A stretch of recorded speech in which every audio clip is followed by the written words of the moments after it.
بحفيظ وكذلك نصرف الآيات وليقولوا درست ولنبينه لقوم يعلمون. او همدارنګه میج آیاتونه بیانوي او د دې د پورا چې دوی ووایي ټول وستل زده کړي دي د پلونکینا او د دې د پورا چې میج دا ش بیان کې د هغه قوم د پورا چې پیږي.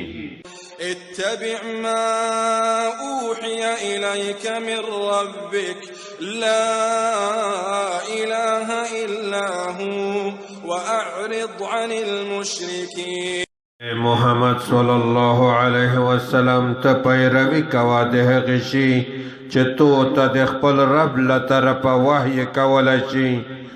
نشته حق معبود مگر هم هغه الله تعالی دی او ته د مشرکون څخه مخ وړوه.